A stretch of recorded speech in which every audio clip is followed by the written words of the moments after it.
კიდევ ერთი წელი გადავაგორეთ და 2024-ს ვაცილებთ. თითქოს არაფერი, მაგრამ რომ დავფიქრდეთ, 21 საუკუნის მეოთხედი უკვე მიიწურა. როგორი წელი იყო 2024? ამ კითხვაზე დარწმუნებული ვარ, ვინც კი ამ ვიდეოს ნახავს, ყველას ინდივიდუალური პასუხი ექნება, მაგრამ ერთადერთი, რასაც ვერ ვუარყოფთ, არის ის, რომ ეს წელი გამოირჩეოდა დიდი გამარჯვებებით, უფრო დიდი წაგებებით და ზოგადად გლობალური ცვლილებებით. ჩვენნაირი პატარა ქვეყნებისთვის კი, რომლებიც დიდ პოლიტიკაში ამით ვერ ქმნიან და უბრალოდ დინებას მიუყვებიან, მსგავსი მოვლენები მომავლის კონტურებს ხატავენ. მე პირადად ვიტყოდი, რომ 2024 ჩვენთვის მით უმეტეს არასტაბილური წელი იყო.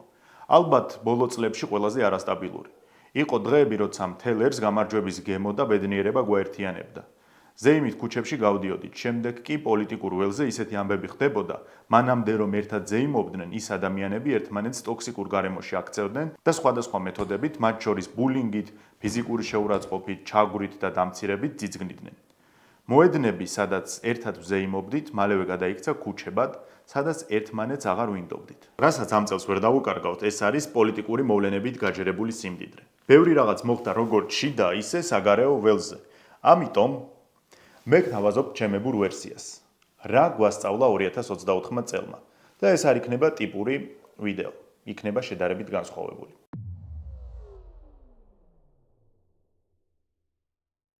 პირველი და ყველაზე მთავარი, ნებისმიერ გარემოებაში რაც არ უნდა იყოს, არასდროს არ დავნებდეთ. წარმოიდგინეთ ადამიანი 78 წლის, რომელიც პოლიტიკურად არის გაკოტრებული. კარიერის ბოლოს ავანტიურაზე წავიდა, ამ ყველაფერს ადამიანების სიცოცხლე შეეწირა. პლუს ამას არჩევნებიც წააგო.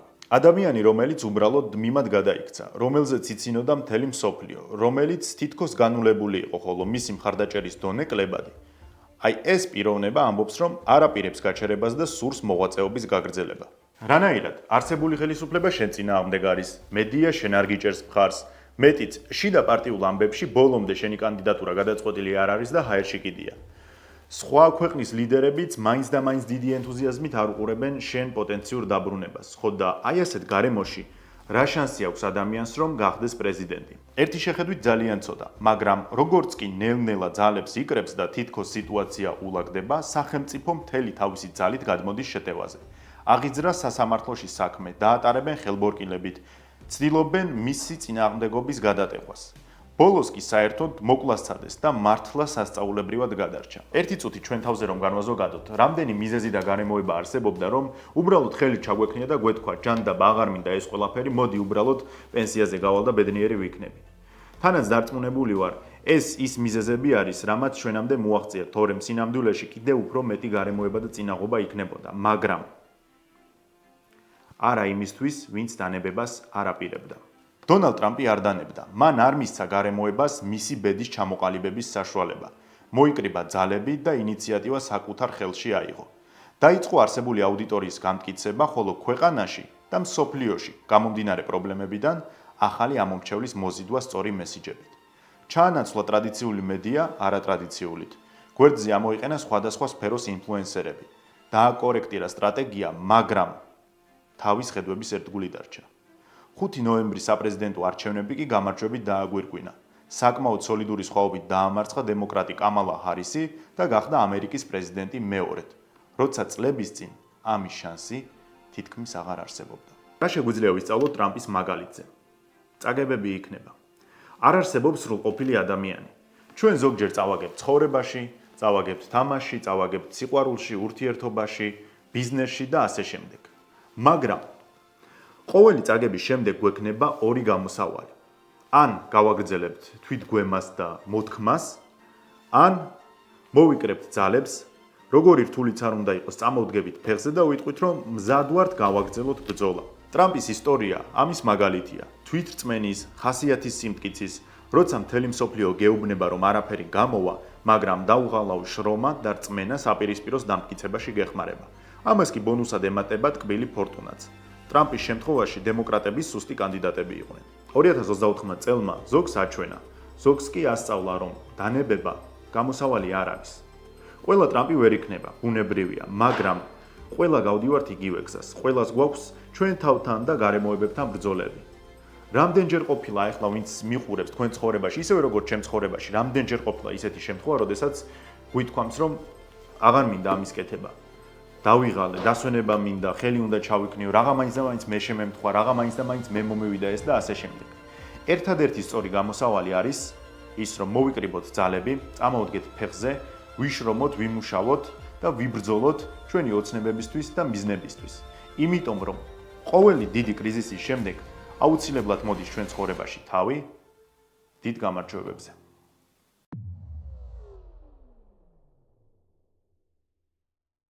2024 წლის მოვლენებმა დაგვანახა, რომ ყველაფერი დროებითია.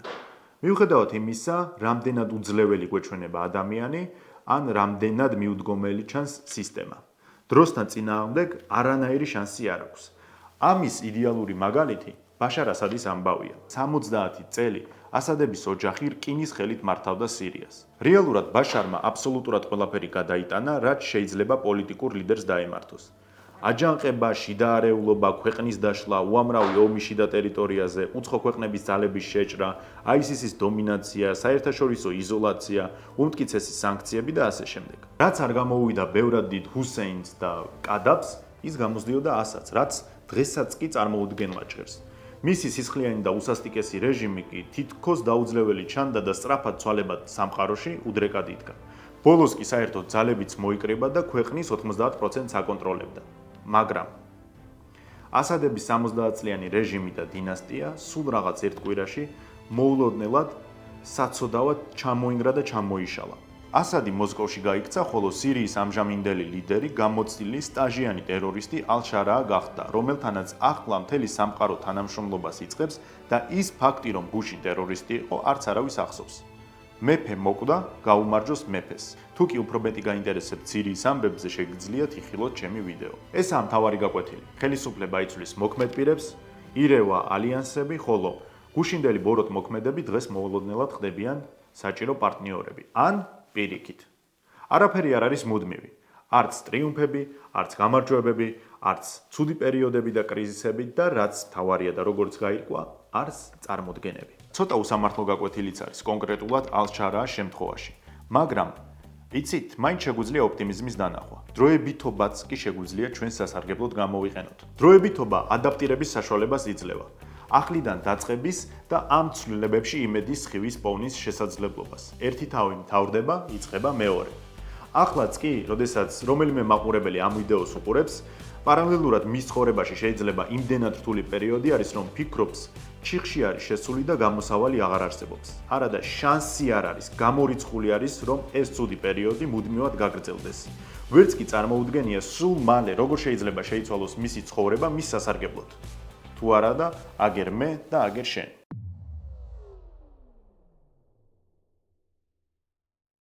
მსოფლიო დონეზე 2024 წლის ერთ-ერთი მთავარი გაკვეთილი რაც არის, მრავალპოლუსიანი სამყარო სულ უფრო ფართოვდება. 10 წლეულების განმავლობაში მსოფლიო არენა რამდენიმე უძლიერესი სახელმწიფოს ან ორგანიზაციის დომინაციის ქვეშ იყო.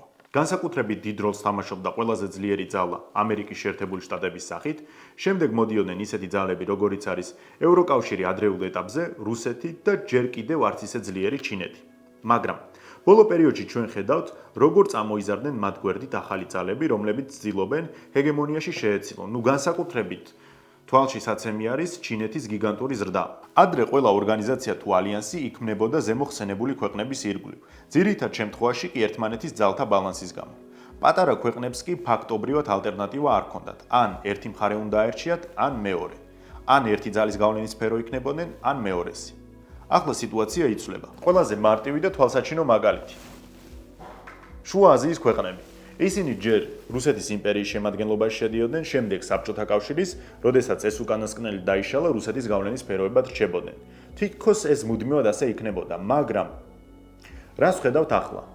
მათ არჩევანი თურქეთის სასარგებლოდ გააკეთეს. ყაზახეთის, ყირგიზეთის, უზბეკეთის და ჩვენ რეგიონში აზერბაიჯანის ეკონომიკურ და სამხედრო სფეროში თურქეთის გავლენა სულ უფრო მზარდია. აფრიკაში და სამხრეთ ამერიკის ქვეყნებში, რომლებიც ტრადიციულად სხვათა შორის მუდმივად ევროპის გავლენის სფეროები იყვნენ, ახლა ვხედავთ, რომ ჩინეთი ხდება მოწინავე ძალა.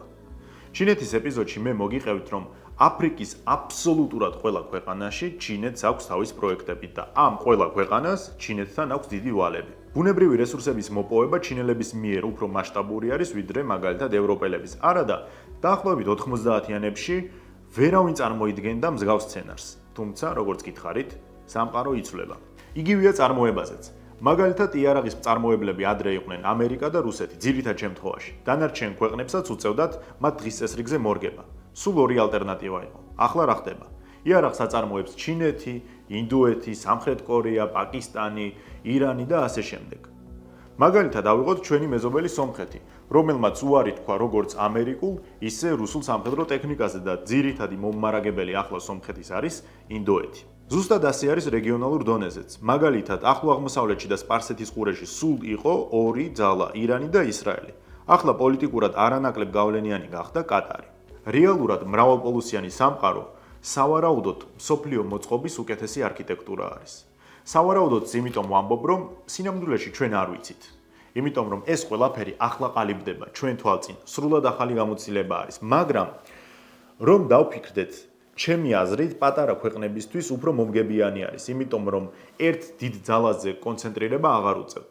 ახლა ჩნდება საშუალება, რომ ნახონ ახალი ბაზრები, ახალი პარტნიორები, ახალი მხარდამჭერები, ახალი ორგანიზაციები, კავშირები და ასე შემდეგ.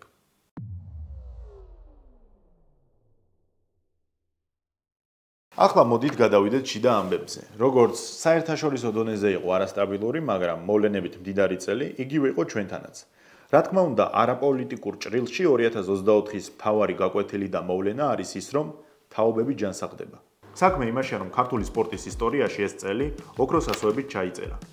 ალბათ დამოუკიდებელი საქართველოს ისტორიაში ყველაზე წარმატებული წელი იყო. და სპორტი ერთადერთი სფერო აღმოჩნდა, რომელიც პოლარიზებულ საზოგადოებას აერთიანებდა. ჯერ იყო და ილია თოფურიამ UFC-ს ჩემპიონობა მოიპოვა. მერე იყო მართლა საყოველთაო, ემოციური, ამაღელვებელი ევრო 2024. აქაც პირველად გავიდა საფეხბურთო ნაკრები. გახსოვთ ალბათ რა ხდებოდა, როდესაც პორტუგალიას 2-0 მოუგო ნაკრებმა. შემდეგ ოლიმპიადა, სადაც 3 ოქრო, 3 ვერცხლი და 1 ბრინჯაო მოიპოვეს ჩვენმა სპორტსმენებმა. სექტემბერში 3 მილიონიან საქართველოს უკვე მეორე ჩემპიონი ეყოლა UFC-ში მერაბ დვალიშვილის სახით. და ბოლოს თოფურიამ ერთი წარმატებული დაცვაც მიიწერა. მართლა უნიკალური წელი ჰქონდა ამ მხრივ. სპორტული წარმატება არ არის მხოლოდ ჯილდოების და მედლების შესახებ. ეს არის გავლენა, мотиваცია, შთაგონება და ასე შემდეგ. ერთ მაგალითს ვიტყვი. ვისაც აკადემიურ სფეროსთან აქვს შეხება, განსაკუთრებით კი მოზარდებთან და მით უმეტეს რეგიონებში, კარგად ეცოდინება მას, რომ კრიმინალური სამყაროს რომანტიზება ჯერ ისევ ხდება. სპორტმა კი უდიდესი როლი ითამაშა ახალგაზრდების, ბავშვების და მოზარდების ცნობიერში რაღაცები არსებითად შეცვალა. ადრე თუ ხედავდით, რომ პირობითად ქართველი ფეხბურთელის მაქსიმუმი რომელიმე საშუალო ევროპული გუნდი იყო, ხოლო სანაკრებო დონეზე შესარჩევ ეტაპზე ბოლო ან ბოლოს წინა ადგილზე გასვლა, დღეს ყველაფერი შეიცვალა. გამოჩნდა ხვიშა კვარაცხელია, მამარდაშვილი, მიქაუტაძე, ქოჩორაშვილი და ბავშვებს რწმენა მისცეს, რომ შესაძლებელია მაღალ დონეზე თამაში. შესაძლებელია უძლიერეს ლიგაში ქართველი გახდეს ბომბარდირი. შესაძლებელია უძლიერესი კლუბები ქართულ მეკარეზე ნადირობდნენ. შესაძლებელია იმის დამარცხებაც, ვისთანაც ადრე სურათის გადაღებაზე ოცნებობდი. მერაბ დვალიშვილმა ახალ თაობას აჩვენა, რომ შესაძლებელია იყო უზარმაზარი აუტსაიდერი, არავის ჯეროდეს შენი, მთელი სამყარო შენ წინააღმდეგ იყოს, მუშაობდე ურთულეს სამუშაო პირობებზე, მაგრამ არასდროს ერთი წამითაც არ წყვეტდე ბრძოლას შენი მიზნებისთვის და ოცნებებისთვის. ადამიანებს, რომლებიც გეტყვიან, ნული ხარო, იმდენად დიდი უპირატესობით აჯობებ, რომ მთელი ცხოვრება პატივისცემით მოგიხსენიებენ. დვალიშვილმა ახალ თაობას მისცა რწმენა, რომ მძიმე შრომა, თვითდაჯერება და პატიოსნება ყოველთვის დაამარცხებს ქედმაღლობას და ამპარტავნობას. ილია თოფურია კი, რომელიც თავდაჯერებას ასხივებს, ნათელი მაგალითია იმისა, რომ რწმენა ნებისმიერ გარემოებაზე მაღლა დაგაყენებს. იმათზეც კი, ვინც ერთი შეხედვით არასდროს ეცემოდა და ყველაზე მაღლა იდგა. ადრე ქართველ ბავშვს უკითხავდით, ვისი მაისური გინდა, ძირითადად იტყოდნენ რონალდო, მესი, რონალდინიო და ასე შემდეგ, მაგრამ დღეს ესეც იცვლება. ახლა ამბობენ კვარაცხელია, მიქაუტაძე, მამარდაშვილი და ასე შემდეგ. ანუ ბავშვებმაც კი ირწმუნეს, რომ თურმე შესაძლებელია, თურმე ქართველსაც შეუძლია, თურმე ყველაფერი გამოვა. 2024 წელს სპორტმა და სპორტსმენებმა განსაკუთრებით ახალი თაობისთვის უდიდესი როლი ითამაშეს. სპორტი ნამდვილად იყო ის სფერო, რომელიც ვიდეოში მოხვედრას იმსახურებდა.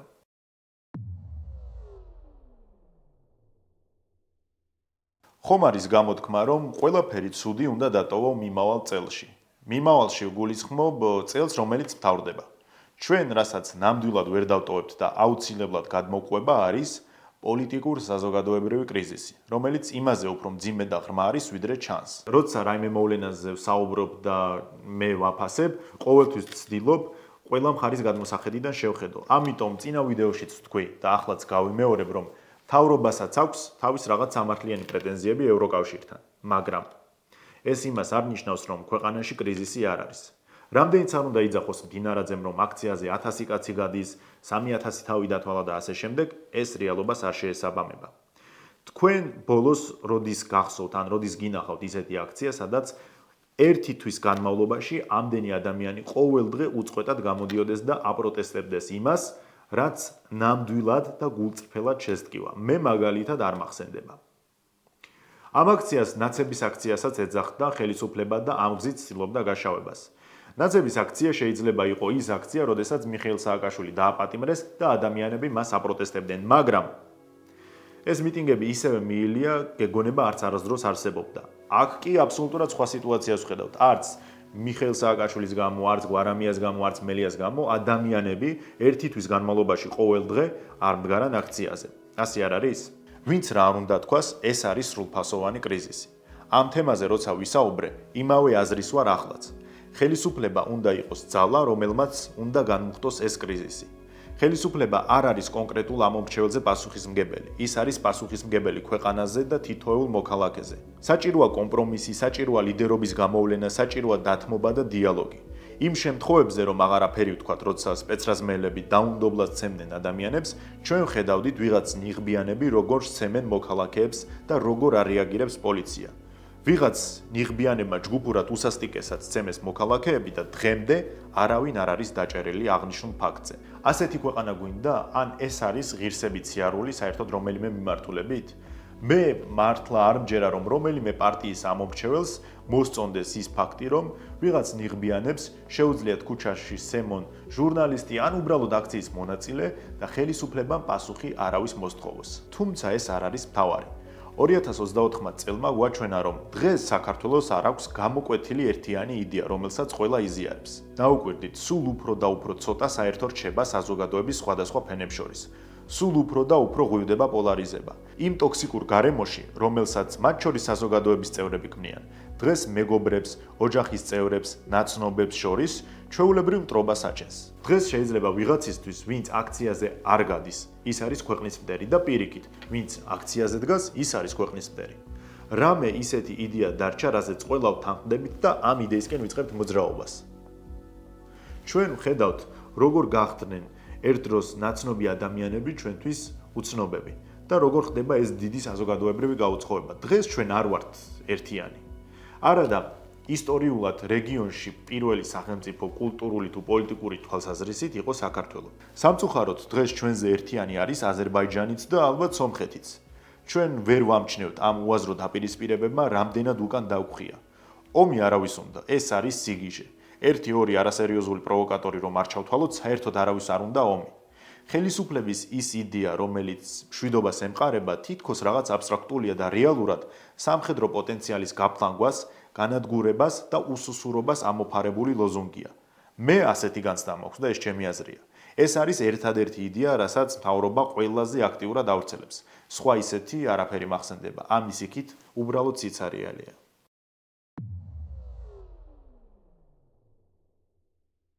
და ბოლოს, რაც შეეხება ჩემ არხს. ჩემი არხისთვის საკმაოდ ნაყოფიერი წელი იყო.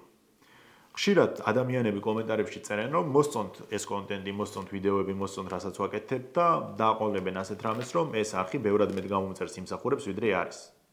მე ამაზე პრობლემა არ მაქვს, მეგობრებო.